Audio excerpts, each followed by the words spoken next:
Hi, நீங்கள் எல்லாருமே என்கிட்ட அடிக்கடி கேட்ட கோலமாவு மிக்சிங் வீடியோ போட்டாச்சு. வீடியோ ஃபுல்லாக பார்த்துட்டு யூஸ்ஃபுல்லாக இருக்கான்னு கமெண்ட் பண்ணுங்கள். இந்த 2 பேக்கெட்டுமே என்னோடய நியர்பையில் இருக்கிற சூப்பர் மார்க்கெட்டில் தான் வாங்கினது. இப்போது இது ரெண்டுமே எவ்வளோ டிஃப்ரெண்ட்டாக இருக்குதுன்னு காட்டுறேன் பாருங்கள். இது வந்து சாஃப்டான கோலமாவு. இங்கே பாருங்கள், பார்க்கும்போதே ரொம்ப ஒயிட்டாகவும் சாஃப்டாகவும் இருக்கா. இன்னொரு பேக்கெட்டில் இருக்க கோலமாவு பாருங்கள், ரொம்ப வந்து ஹார்டாக இருக்கும், கல் மாதிரி இருக்கும், கொரன்னு இருக்கும், கருப்பு கருப்பாக இருக்குது. பார்த்தீங்களா? தயவு செஞ்சு இந்த மாதிரி கோலமாவு வாங்காதீங்க. ஆக்சுவலாக இந்த வீடியோ எடுக்கும்போது ஹெவி கோல்டு, அதனால தான் வாய்ஸ் ஒரு மாதிரியாக இருக்குது. கொஞ்சம் அட்ஜஸ்ட் பண்ணிக்கோங்க.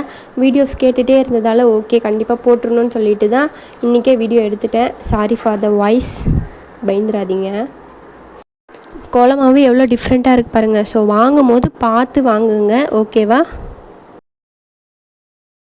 நீங்கள் கோலமாவு வாங்கும் போதே நல்லா கையில் எடுத்து பார்த்து இந்த மாதிரி கருப்பு கருப்பாக கொரன்னு இருந்தால் தயவு செஞ்சு வாங்காதீங்க. கோலம் போட்டாலும் நல்லாவே வராது. அரிசி மாவு கலந்தால் கூட அதில் நல்லா போட முடியாது. இந்த மாதிரி சாஃப்டாக ஒயிட்டாக மாவு மாதிரி இருக்கிற மாதிரி பார்த்து நல்ல கோலமாவாக வாங்கிக்கோங்க. இதில் அரிசி மாவு கலந்தால் தான் கோலம் சூப்பராக வரும். இப்போது இந்த கொரன்னு இருக்கிற கருப்பாக இருக்கிற கோலமாவு நம்மளுக்கு தேவை கிடையாது. இதை தூக்கி வச்சிடலாம், நம்மளுக்கு அது வேணாம். இப்போ இந்த சாஃப்ட் கோலமாவில் அரிசி மாவு கலக்காமலே கோலம் எப்படி வருது பாருங்கள். கொஞ்சம் திரியாக வர மாதிரி இருக்குங்களா? இப்போ நம்ம அரிசி மாவு கலந்துக்கலாம். இந்த முரத்தில் 1 கிலோ கோலமாவு போட்டு வச்சுருக்கேன். இப்போ அதுக்கு வந்து இந்த சின்ன கப் அளவு அரிசி மாவு ஃபஸ்ட்டு கலந்து மிக்சிங் பண்ணி வச்சுக்கலாம். மிக்ஸ் பண்ணிவிட்டு அதில் கோலம் போடுறதுக்கு எப்படி வருதுன்னு சொல்லிட்டு பாருங்கள்.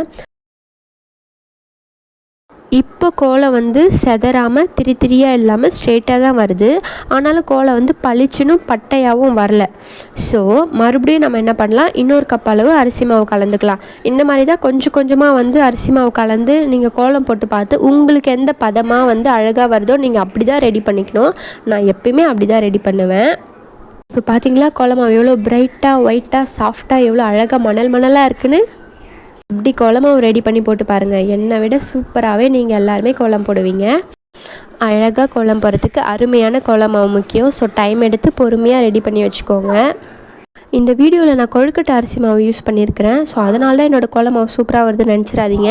நான் எந்த அரிசி மாவு வேணாலுமே யூஸ் பண்ணுவேன். இப்போதைக்கு இது கிடச்சதேன்னு யூஸ் பண்ணேன். வீட்டில் கூட அரிசி மாவு ரெடி பண்ணி நீங்கள் மிக்ஸ் பண்ணிக்கலாம். அதை எந்த அளவுக்கு பதமாக யூஸ் பண்ணுறோன்றது தான் விஷயமே. கண்டிப்பாக எல்லாருமே வந்து ட்ரை பண்ணி சூப்பராக ரெடி பண்ணி வச்சுக்கோங்க. இல்லை என்னால் வந்து கரெக்டாக எனக்கு வரல அப்படின்னா எனக்கு கமெண்ட் பண்ணுங்கள், நீங்கள் ரெடி பண்ணி கொடுங்கன்னு சொல்லிவிட்டு கண்டிப்பாக நான் கோலமாவு ரெடி பண்ணி உங்களுக்கு கொடுக்குறேன்.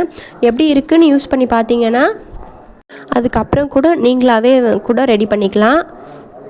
இந்த வீடியோ உங்களுக்கு யூஸ்ஃபுல்லாக இருக்கான்னு மறக்காமல் கமெண்ட் பண்ணுங்கள். தேங்க்யூ ஃபார் வாட்சிங். இன்றைக்கி தான் நம்மளுக்கு சில்வர் ப்ளே பட்டன் வந்துச்சு உறவுகளே.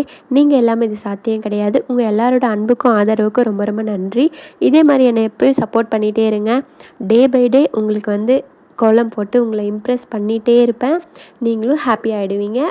தேங்க்யூ ஃபார் வாட்சிங். Love you so much all.